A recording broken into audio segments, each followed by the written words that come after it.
Today, we are going to talk about something very interesting, something very relevant, something very heightened value, because as the title, as you have been gone through it, we are being in a different array. We are being in a different time zone right now, where we are having a realization of some of the important aspects in our life. So inshallah, what we are going to do today, I'm going to bring the gist of those experiences during that talk.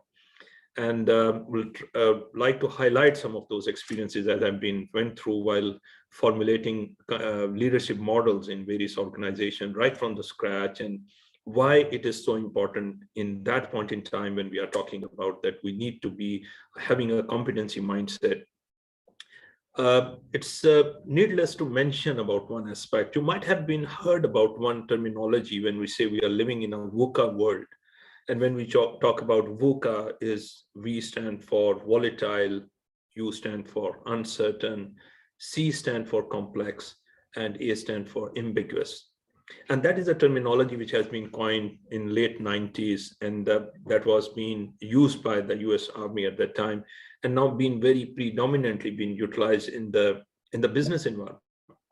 And especially that process has been speeded up by virtue of that COVID scenario. Just recently, when we have been going through that, and you might have been experienced that when the organizations have been asked that they have to operate on 30% of their capacity, mean only people with 30% from your headcount, from your manpower should be allowed to operate in the office or in your working facilities, and rest 60-70% of the people has to operate from the home. Now, when that situation has came, that was a big $1 million question for the organization. Whom should we select? What would be the basis of the people which are being asked to call back to work in that premises? Which are their must employees? What are those specific competencies which they must have to house within their organization? What set of area, what sort of job families, what sort of job categorization, what sort of job title they have to ensure that these people should be there, should be available with them. And that was the simple answer. What is the basis of our selection? Except it was a question of competencies. It was a question of those competency models. It was the required essential set of competencies which are required to be available during that time. So that was the scenario which has been highlighted over there. I would like to share you one interesting story, because for some of my colleagues, when they talk about competency, what is the interesting story? It is almost around 10 years back when I was heading one of the largest technical training center in one of the biggest oil and gas industry. And one day, one of my trainer has came to me, and he has some of the complaint about one of the boy who's very notorious. It's been very, is not very serious at all during the studies. And they came and they asked me, Kamran, would you like to have a word with him? Would you like to tell him something so that we shouldn't have that sort of challenge while he's been inside the class? I said, all right, bring him in. And then we sit across the table.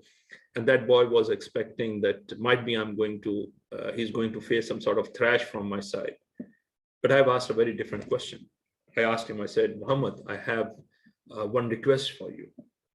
And he was surprised, and he looked towards me. He said, sir, what is the request from your side?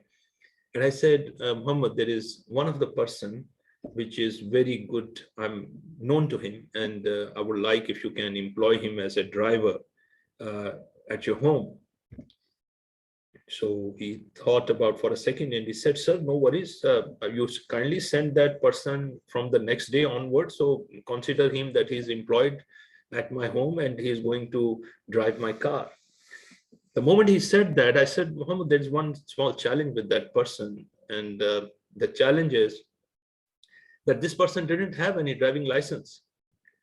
And when I said that this person didn't have any driving license, so the boy is shocked, and he said, but sir, how can I give my car to a person who's not trained, who's not, did not know how to drive a car, he didn't have a license at all, and you want me to give him my car of around 300,000 dirham of worth and having my family inside? How can I take the risk? Now, the moment when he said, how can I take a risk on a person who's not trained? Instantly I said, hold on, Muhammad, hold on right now. Tell me one thing. You are saying you are not being able to take a risk on a person who's not trained on your car of that value with your family of 5 people inside? Now tell me, Muhammad, if you're not ready to take the risk, how do you expect us that we are going to take a risk onto you if you're not competent, if you're not trained to take a risk on $1 billion plant with 6,000 people working inside the plant? Should we take the risk onto you? Now that answer was very loud and clear for him. And it was a question of competency. And I'm very delighted to highlight that part, that since that time when he got that paradigm shift in his thinking, he got the importance of why competency is so essential and so important for us that we have to go through.